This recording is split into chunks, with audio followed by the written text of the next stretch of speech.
Welcome to the Cheating Wife Stories channel. Click. The phone locks. We had nothing going on, she says, voice trembling, eyes darting around our bedroom like a cornered animal searching for an exit. Nothing. That's what I hear as I stare at the backlit screen going dark. Nothing. My ears ring. My thoughts break into sharp, staccato jolts, like static popping in my brain. I feel the rush of blood pounding against my temples. She stands there, Cassandra, my wife, my partner, my supposed anchor, telling me I have no reason to suspect. That it's all in my head. I can't speak yet. My mouth feels welded shut. My heart slams into my ribcage. For a moment, I forget how to breathe. The only thing I manage to do is blink, once, twice, in the sudden hush that's replaced our earlier shouting. I can still taste copper on my tongue from biting the inside of my cheek. Nothing going on. I want to echo. I want to spit the words back in her face, but my throat tightens. Something inside me is caving, fracturing, while an instinct to survive claws at my mind. Part of me wants to yank her phone out of her hand right now, to scroll through every message, every call log, every piece of evidence I fear she's hidden.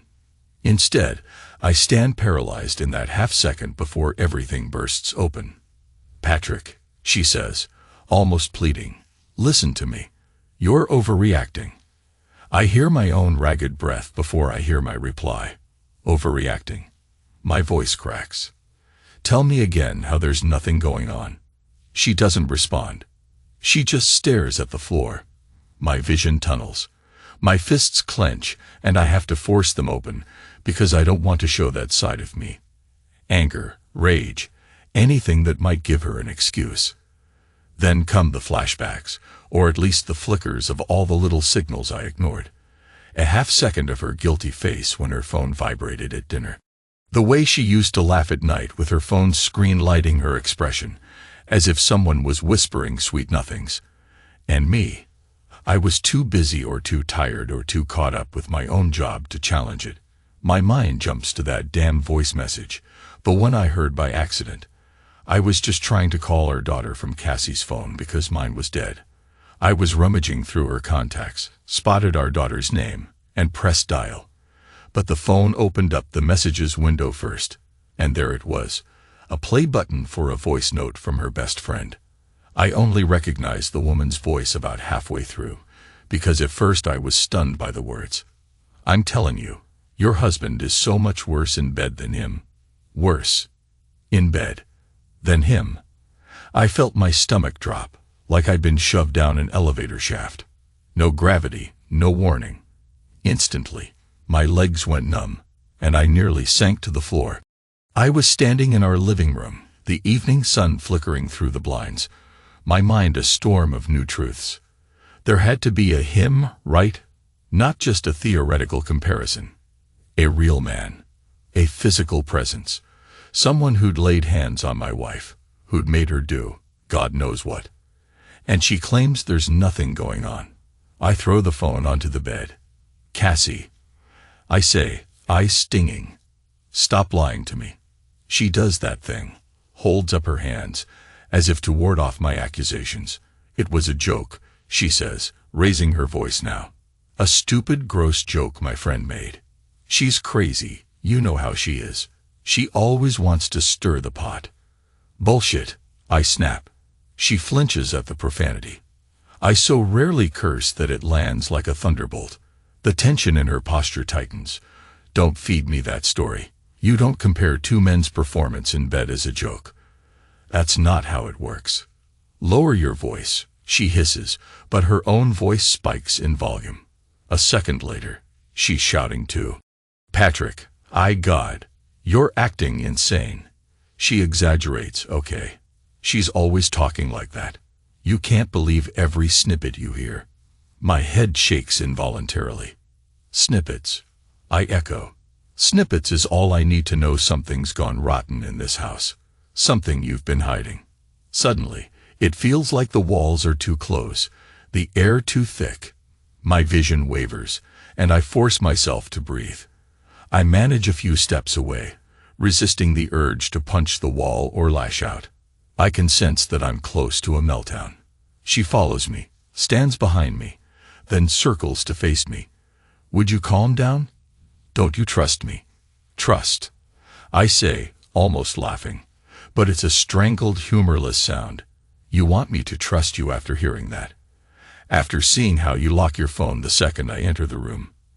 After noticing how you rush to the bathroom just to text? Her face is red. Stop making this into a paranoid witch hunt. Tell me who it is, I say, voice hoarse. I can hear my pulse roaring in my ears. Tell me, Cassie. Who is he?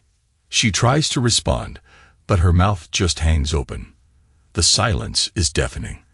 Then the tears well up, which stabs me somewhere in my chest. She's always known how to cry in a way that unravels me. I can't let it work this time. When she doesn't speak, I lash out. Is it James Hamilton? Her head snaps up. She stares at me wide-eyed, tears freezing.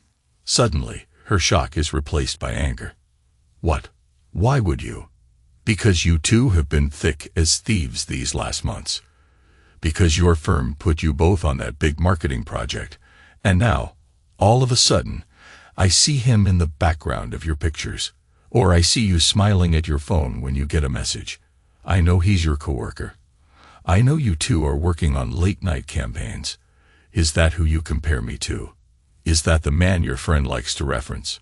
She presses her lips together, trembling. Then she explodes. We never slept together. If that's what you're implying, then you're lying. I cut in. And now I see it. The tell, the flicker in her eyes, the way her chest heaves, her nostrils flare. She's lying, and she knows I know.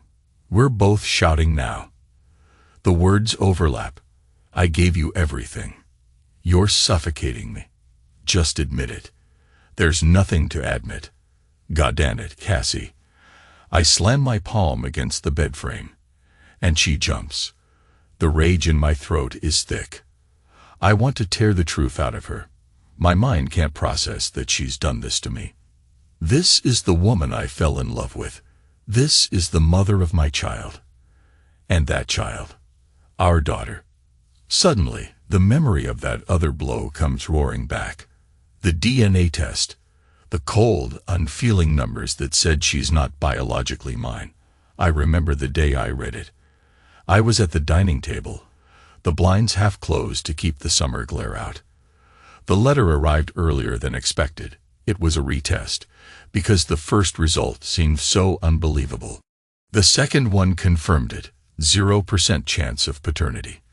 My hands shook so violently I had to set the pages down, afraid I'd tear them apart. I read them over and over, hoping for a misprint, but no. My world ended in those lines of medical jargon. I should have confronted Cassie that same evening, but I couldn't. I just sat in our dark living room, letting the night swallow me. My mind was empty, my heart numb. I told myself I needed proof. I told myself not to jump to conclusions. I buried it, wanting to protect my daughter from the truth as long as possible. But now, with Cassie screaming in front of me, I can't contain it. Do you think I'm that stupid? I yell. I already know about the test. I know she's not mine. That stuns her into silence. The color drains from her face, replaced by ghostly pallor. She's breathing hard, almost hyperventilating. How did you?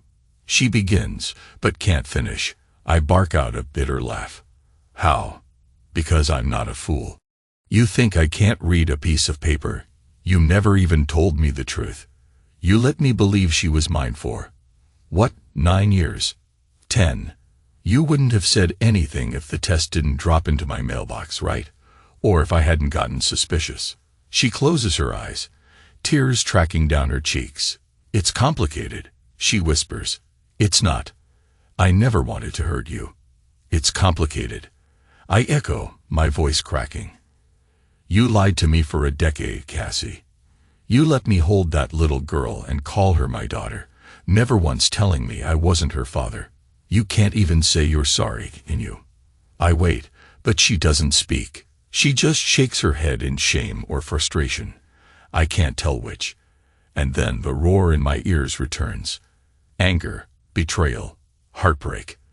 They all swirl in a toxic mixture until I don't know what I feel anymore. I hate it. I want clarity, but all I have is raw, unfiltered pain. I step back, putting distance between us. I can't do this, I mutter. My voice is shaky. Part of me wants to drag the truth out of her. Did she conceive our daughter with James? Or was there someone else? But my soul is so battered that I can barely stand. She tries to come closer, but I raise a hand to stop her. Don't, I say, biting back tears. Just don't. I pivot and walk out of the bedroom. She calls after me, her voice shot through with panic. My steps are heavy as I cross the hallway and head into my small home office, locking the door. I press my back to it, slide down to the floor. My lungs burn. I realize I'm gasping for air. For the next hour, maybe two, I stay there. My mind is a frantic carousel, swirling images of our wedding, the times we laughed and planned for the future, the day Cassie told me she was pregnant, tears of joy in her eyes. Was that all a lie? Eventually, I hear her footsteps outside the door, then silence. The house is quiet, like a tomb. Sometime later, she knocks gently, but I don't answer. The knock recedes. I'm not sure how long I remain in that locked office. Might be midnight, might be closer to dawn, but I finally rise with trembling limbs and go to the living room. I see the couch, the place where I sometimes dozed off after late nights drafting project proposals. I realize that I haven't truly slept in days, maybe weeks. Lately, I just sit on the edge of the mattress, staring into the dark, letting time pass. My body is so exhausted that I can't muster real tears. It's like my emotional circuit is burned out. I collapse on the couch, drifting into a restless half-sleep. Nightmares jolt me awake. Cassie's laugh morphing into screams, the voice note repeating about how I'm worse in bed, the test results flashing like neon signs. I can't escape it. In the morning, the shadows of dawn stretch across the floor. My eyes burn, and my throat is dry. Cassie is nowhere in sight. Maybe she's in the bedroom or the kitchen. We move around each other like ghosts. I decide to go to work. I need normalcy. I take a shower, scalding hot, letting the steam numb my senses. I step out, get dressed in my usual pressed shirt and slacks. Robotically, I tie my shoes, comb my hair, and force myself out the door, half hoping Cassie will stop me. Say something, anything. But she doesn't. I pass her in the hallway. She's sipping coffee, face blotchy from crying.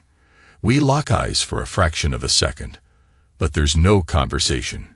Just thick, suffocating silence. My name is Patrick Miller. I'm 42. Project manager in a construction firm. I used to think I had my life sorted out. A loving wife, a wonderful daughter, a career on track for bigger things. That's the image I always clung to. Now it feels like a stage set someone ripped down behind me, leaving me in the dark. I was born in Cleveland, Ohio, to a blue-collar family. Hard work, honesty, loyalty. Those were the pillars my parents hammered into me. I came to Seattle chasing an opportunity in architecture, landed a scholarship, and never went back. I built a life here, or so I believed. Met Cassie. We got married. She had a daughter, and I raised that little girl as if she was mine, never suspecting otherwise. Cassie works in marketing. She's bright, enthusiastic, and extroverted. Everything I once admired. She's the face of the brand, the voice that draws in new accounts. She's good at forging connections, and apparently that skill extended beyond the professional realm. James J. Hamilton, her colleague, her lover, a creative consultant, divorced, no kids, free as a bird, always cracking jokes. I met him once at a firm gathering. Didn't get a bad vibe from him at the time, just thought he was a bit too slick. But I brushed it off. I trusted my wife. Now I see how I was the convenient, steady figure in the background, the reliable man who'd pay the mortgage and fix the leaky sink. Meanwhile, Cassie craved excitement. She got it from Jay. Maybe she found more than excitement. She found a father for a child that wasn't mine to begin with. The day after our blowout argument, Cassie tries to talk to me again. She finds me in the kitchen, rummaging for a quick breakfast. My appetite is gone, but I know I should at least attempt to eat. She sets her coffee mug on the counter, crossing her arms in front of her. "Patrick," she begins. I don't look up. Don't. I don't want to hear more lies. Her voice rises. It's not all lies. She inhales sharply. "Yes, I made mistakes, but we need to talk about our daughter. She still needs us, no matter what that test says." My jaw tightens. She's right. Our daughter, that sweet girl who adores me, who looks up to me, who runs into my arms whenever she's excited or scared. She's not at home right now. She's at her friend's place for a sleepover. Which is good, because the tension here is toxic. "We do need to figure out how to handle this," I say, my voice cold. "But not with you lying to me. Not with you pretending everything's normal." She sighs. "I'm not pretending. I just didn't know how to tell you. You had a decade." I shoot back, spinning around to glare at her. "A decade of opportunities to confess, but you never did." Her eyes glisten. "I was scared. I was young, and we were having problems, remember? You were working late hours. We barely saw each other." She swallows. "I never meant for this to happen. I never set out to. You never set out to get pregnant by another man." I snarl, and she flinches. "Well, you did. And you lied. That's the bottom line." She looks at me with a mix of frustration and desperation. "Can't we just?" She stops herself, as if she realizes there's no quick fix. "We can't unravel everything overnight. I just want you to know I do care about you. And our daughter." I bark a humorless laugh. "You care." "Right." We stare at each other, two people on opposite sides of a canyon. Then she blurts, "What about counseling? Or therapy? Something." That's when I set my coffee mug down with a sharp clink. "Counseling? After you cheat on me, after you hide the truth about my daughter's paternity for years, you want to fix it with some sessions?" She lifts her chin, tears at the corners of her eyes. "Yes, Patrick, I do want to fix it.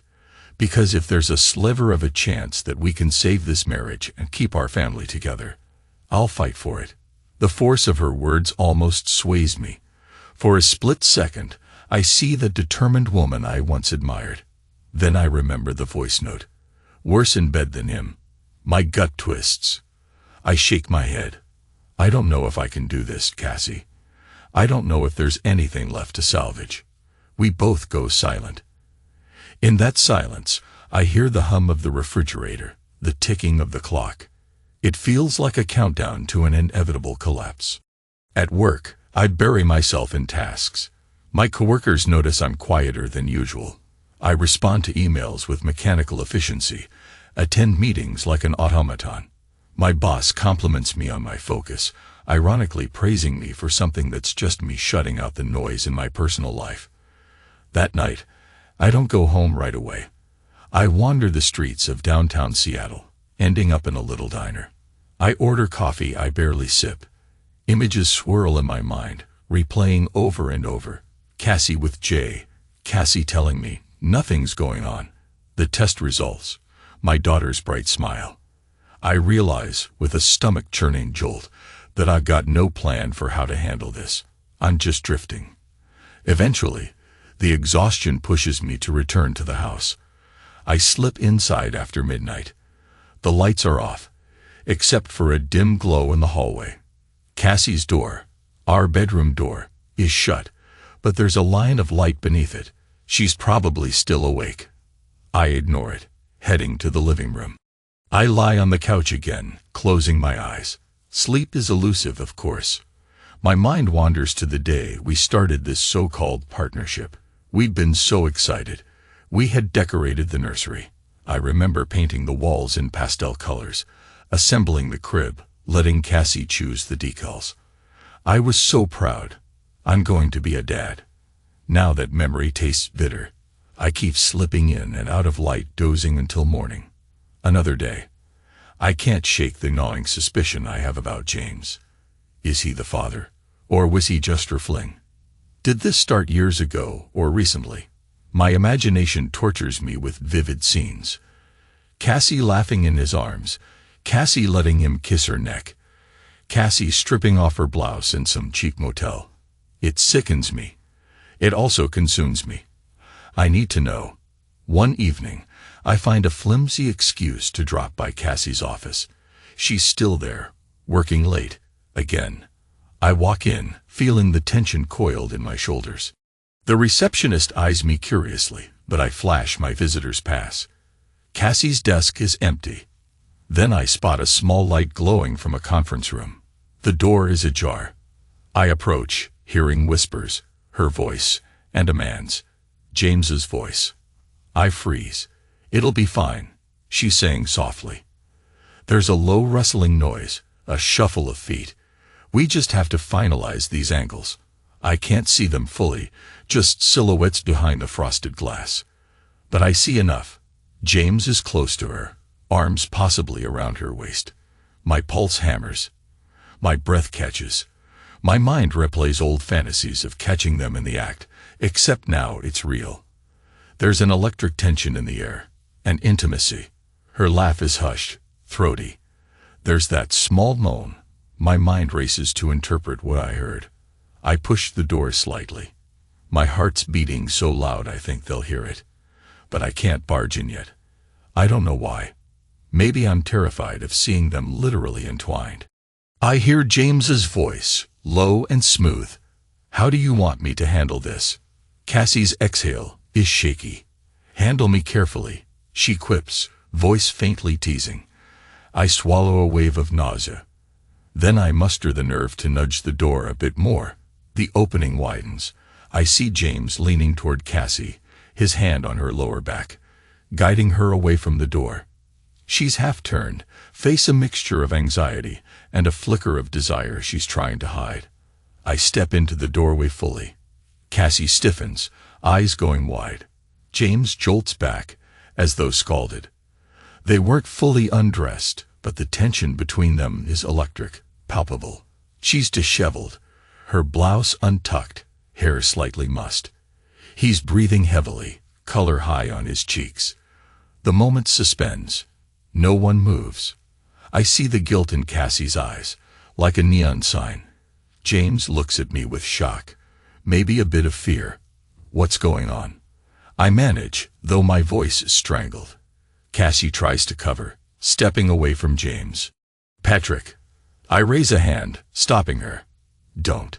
I can't bear to hear another lie. My gaze flicks to James. You. Get out. I need to talk to my wife. He looks at her, then at me. Look, man, we were just. My lips twist. Don't finish that sentence. Cassie's chest heaves. She looks caught, cornered, like she's deciding whether to deny or confess. James clears his throat, stepping around me cautiously, as if I'm a volatile animal. I'll give you two some space, he mutters. He slips out. The door closes behind him, leaving Cassie and me in the stale, fluorescent-lit conference room. The smell of coffee lingers, along with a faint tang of perfume, hers, and possibly his cologne. I stare at her. She lifts her chin in defiance, but her eyes glisten. Patrick, it's not what it looks like. A half-laugh escapes my throat. Really? Because it looks like you were about 2 seconds away from letting him continue whatever the hell he was doing. Her jaw sets. We were working late, got carried away. Working late. I bite back a savage retort. Working on each other, apparently. She exhales shakily, tears forming. I made a mistake. A mistake. I echo, bitterness dripping from each syllable. So it is him, then. He's the father. She blinks, her tears brimming. No, he's not. That happened long ago. Different man. My mind reels. There's not just one betrayal. There's layers. A different man fathered my daughter, while she's currently messing around with James. My stomach roils. My throat clenches. God, Cassie, so you're telling me you've cheated on me more than once? Or is this some twisted pattern? I'm supposed to believe you're just unlucky in your choices. Her tears slip down. She shakes her head, lips trembling. It's not like that. I was lost back then. I made terrible decisions. I lower my head, pressing my palm to my temple. The ache behind my eyes is immense. So you're confirming you've had multiple affairs? That's what you're saying. She doesn't reply verbally, just bites her lip and nods once, almost imperceptibly. That confirmation stabs me in the gut. Why? I choke out. Why, Cassie? She sniffles. Because I felt alone. You were shutting me out, working nonstop, day and night. You never saw me, never touched me. We had no spark. I know it's not an excuse, but it happened, and I can't undo it. My face twists. So it's my fault, right? I forced you to jump into some other guy's bed. You want me to say sorry for not entertaining you enough. I'm not blaming you entirely, she says quietly, voice raw. But I'm telling you how it happened. I was scared, lonely. I made selfish choices. Then I realized I was pregnant. By then, I was terrified of losing you, so I lied. There it is. The admission. My legs feel weak. I grip the back of a chair to stay upright. Terrified of losing me. I let out a bitter laugh. You've lost me anyway. Silence. Her head falls forward, tears dripping onto the floor. I can't handle it anymore. I turn, yank the door open. I stride out past James's desk area, ignoring his presence. I think I hear him call after me, but I don't stop. I escape that building into the cold Seattle night, my heart pounding so violently I fear I'll collapse. That night, I drive aimlessly. I have flashes of memory, cinematic in my head. Cassie and I on our wedding day, smiling for the camera, feeding each other cake. Then a harsh cut to the present, her pressed against James in that glass-walled conference room, a swirl of her perfume. Cut back to me painting the nursery. Cut forward to the DNA test, that official letterhead. 0% probability of paternity. I park somewhere near the waterfront. The sky is a murky gray, the water reflecting the scattered lights of the harbor. A few gulls cry overhead. I sit in the car, engine off, headlights dark. I bury my face in my hands. What do I do with all this pain? My father raised me to be stoic, to handle things calmly, rationally. But I don't have any calm left. I feel empty, gutted, like someone reached in and tore out my heart. I want to scream, but the sound is trapped in my throat. My phone vibrates. I see Cassie's name on the screen. I can't answer. I let it ring. The buzzing stops, then starts again. Eventually, I shut the phone off. Time drags. Maybe it's an hour or two. The moon creeps across the sky. I watch a few lonely boats drifting. My reflection in the side mirror looks haunted. I think about my daughter. No, the child I've been raising who isn't mine. Does it change how I feel about her? That's the question tearing me apart. I love that little girl. She's all that's pure and good in my life. But now, every time I see her, I'll think of Cassie's deception. I turn the key in the ignition, drive home. Each revolution of the wheels feels heavier than the last. I arrive to a silent house. The lights are off. Cassie must be in bed. I step inside, slip off my shoes, rub my face. On autopilot, I drag myself to the bedroom, intending to confront her, or at least talk, but the door is locked. I hear muffled sobbing within. A part of me wants to break it down, yank her into a conversation, demand answers until I'm satisfied. Another part of me is just done. I retreat to the couch again, that faithful piece of furniture that's become my nightly companion. Sleep never truly comes, just a restless doze. A few days later, I'm at work, trying to maintain some semblance of normalcy. My phone buzzes with a text from Cassie. We need to talk about the test. I booked an appointment with a counselor. I rub my temple. My initial reaction is to ignore her, but then I realize I do need some answers regarding legalities, responsibilities, and how we navigate raising a child who shares no DNA with me. So I text back. Fine. Let's meet at home, 7 p.m. I leave the office early, despite the project deadlines piling up. The drive home is tense. Part of me almost wants a fight. It's easier to handle fury than emptiness. When I step into the living room, Cassie is already there, sitting on the couch, her posture rigid. She meets my gaze but doesn't stand up. I sit across from her. We linger in an uncomfortable silence. Finally, I say, "You wanted to talk." She nods. "Yes. The test. I know you have a copy. And I wanted to come clean about everything." I wait, arms folded. She takes a shaky breath. The father of our daughter was someone I had a brief affair with when we were going through a rough patch about 10 years ago. It wasn't James.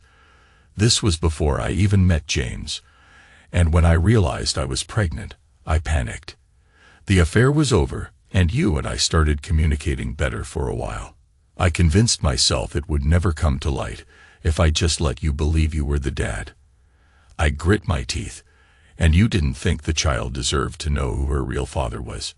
She winces. "I knew it'd destroy you, and I honestly thought it was best for her to have you as a father, not some guy who was never interested in kids." I barely spoke to him after that. It was a wrong call. I see that now. I laugh bitterly. Wrong call. That's an understatement. So you let me raise her under false pretenses. Let me be the dad without telling me what was real. Her eyes brim with tears. "I'm sorry. I can't say it enough. But I am. If I could go back." I hold up a hand. "You can't go back. None of us can." My voice wavers, then I firm it up. "So about James, when did that start?" She looks away. "A few months ago. We clicked at work, working on campaigns, spending long hours together. It felt new, exciting. I felt recognized. I force myself not to explode. Recognized, I repeat, my stomach turning. She sniffs. I was bored with our marriage. We rarely spoke about anything but bills and schedules. I felt like we were roommates, not lovers. I stand abruptly. "So your solution was to spread your legs for him?" She recoils, tears streaming now. "That's cruel." I spin to face her. "Yes, well, guess what? My tolerance for niceties is gone. I'm done tiptoeing around your feelings." She lowers her gaze. "I deserve that." Silence descends again. My rage simmers, but I know continuing to lash out won't help me. A heavy, suffocating sadness cloaks me. This is the woman I used to adore. Finally, she whispers, "What do we do now?" My voice is cold. "We talk to a lawyer. Figure out custody, finances. The rest is, we'll figure it out." Her lips tremble. She nods. "What about counseling?" I stare at the walls. "I'm not interested. You can go if you want. I won't stop you." She covers her face, shaking with silent sobs. I watch her for a moment, feeling an odd detachment. Then I walk out, heading to the backyard for fresh air. Days bleed into each other. Cassie tries multiple times to get me to talk more, to open up, to go to couples therapy. I refuse. The tension in the house grows. Our daughter, sensing something is terribly wrong, grows anxious. She's only 9, but she's perceptive. She asks me why Mommy and I aren't sleeping in the same room. I can't answer in a way that satisfies her innocent confusion. Then the final straw comes on a Thursday night. Cassie left her phone on the kitchen counter. I'm rummaging for a bottle of water. The phone buzzes. A text from James. "Thinking of you." I see it light up, and I can't help myself. I pick it up, open the thread. My chest feels tight as I skim the messages.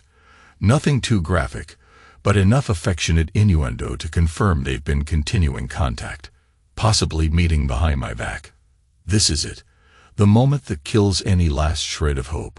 I quietly set her phone down, walk to my closet, and grab a duffel bag. I start packing some clothes, not even sure where I'll go. But I know I can't stay under the same roof with this ongoing betrayal.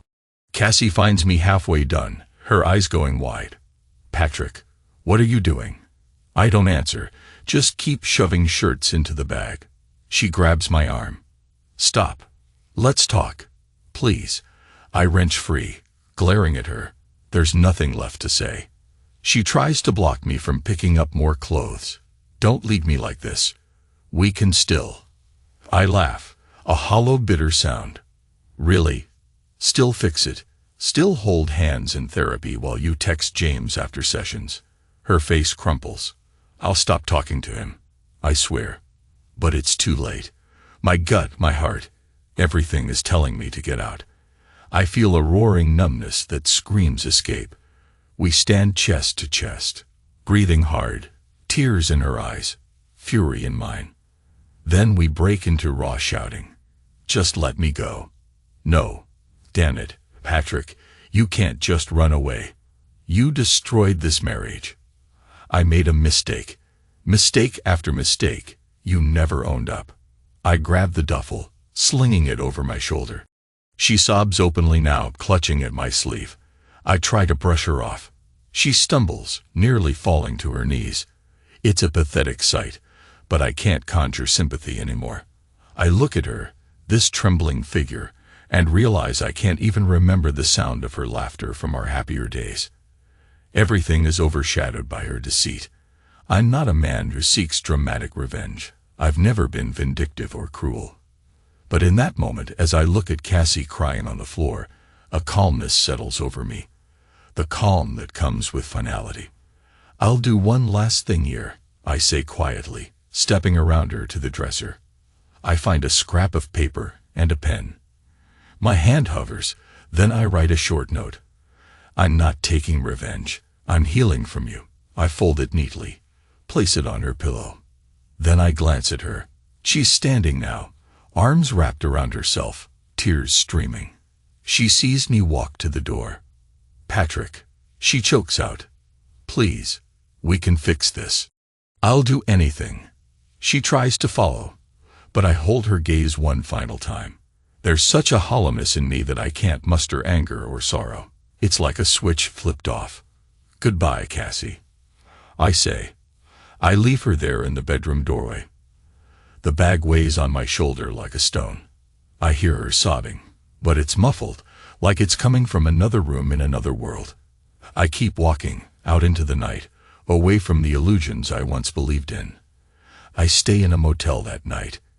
It's a dingy place, the kind you find on the outskirts of town, with flickering neon signs. The sheets smell faintly of bleach. I sit on the edge of the mattress, staring at the wall, not really seeing anything. I realize my entire body is trembling. My mind cycles through a parade of images. Cassie's tears, the test results, the half-whispered moan from that conference room. I try to feel something. Anger, heartbreak, regret. But all I have is emptiness. At some point, I must fall asleep, because I dream of my daughter, her bright smile. She's running across a park, arms wide to hug me. Then I wake in the small hours of the morning. The first thing I feel is that overwhelming sense of loss, like a tumor in my chest. I gather myself and force a plan into my head. I'll call a lawyer, see what my responsibilities are. Despite the test results, I want to maintain a relationship with my daughter, even if she's not biologically mine. She's my kid in every way that matters, except blood. Does that even matter now? It hurts to question it. The next day, I check into a better hotel downtown, one that's not so depressing. I start the legal inquiries. I call in sick to work for a few days, using up some of my saved vacation time. Cassie leaves messages, texts me, begs me to come home. I don't reply. My mother calls. She's worried, confused about why I'm suddenly out of the house. I can't bring myself to tell her the truth yet, so I just say, "Things are complicated. Mom, I'll explain later. I spend a lot of time just walking the city streets, observing couples in coffee shops, families strolling with strollers, older men smoking outside restaurants. I wonder if any of them are living a lie, or if their illusions might collapse any day, just like mine did. Through my attorney, I learned that legally, because I'm listed on the birth certificate, I'm recognized as the father.